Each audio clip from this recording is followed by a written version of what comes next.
Yeah, you guys are great. Keep your glasses on your head at all times. Like I put them up here because once they're on the table, you don't know whose is whose. Good? Mm-hmm. Okay. Yeah. If possible, let's put that down because I'm going to have you practice with and your I hands. was trying, okay. Is that going to work? Let me know if I need to like... I think it's just... Get There we go, down. perfect. Like that? Yeah. No, you don't have to. Okay, sit down. good. You can sit up. Yeah. All right, so mandrel ergonomics, right? Because your bead's only as good as what you do to it. Mm-hmm. So you're going to hold the mandrel, first of all, lightly with your whole hand. See how my pinky and my ring finger, everything is in contact. If you hold it like this, like nervous people do, nervous people hold it like this, I don't know why, like a teacup, look how wiggly, and I have no control over this. So the more of your hand is touching that thing, the more steady and stable it will be. That makes sense, right? Mm-hmm. So I personally find it comfortable to cock my wrist over like this because then I've got more grip.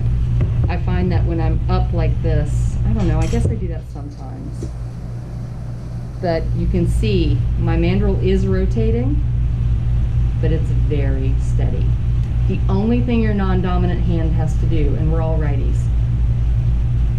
Oh, is it this hand we're doing it in? No, I thought we were doing it in the left hand. Your left hand should hold. There we go. I knew something was going on.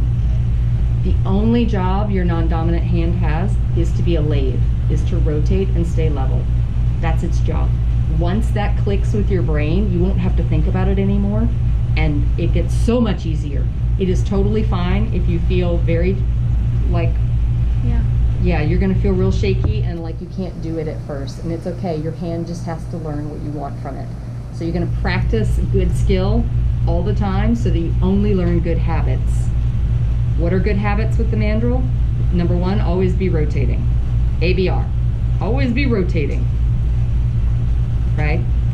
And by rotating, what I mean is you're gonna roll it all the way up your thumb and then roll it all the way around the end of the thumb until you just can't, or you're about to, you know, not like to the point where you're like, ah! But do you see how if I roll that mandrel all the way around my thumb, my index finger isn't even helping? I get 1, 2, 3. I get like 3 full rotations in each direction, and I never have to reposition my fingers. Pretty awesome, because when you let go to start repositioning is when it does all that business. Now you're going to find your own way, but if you can use the meat of your hand to help with this, that's great. You can practice this all the time. You can take a mandrel home as long as you don't bend it. It's yours if you do, you know. You can rotate with no middle finger. You can rotate with no index finger because your back fingers are helping. So no matter where you contact that thing, you're rotating. All right, second point. In my always rotating. Also, always horizontal. Because if you hold, this happens a lot to people. Yeah, they relax and then it points up like this. If you point up, that hot bead is going to go and slither. It's not going to slither onto your hand, but you'll have a unevenly balanced bead.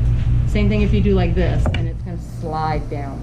If your glass is hot enough. There are times I'm going to have you tilt your bead down so that you can reach the back side, but you only do that when the bead is cool enough to hold its own shape.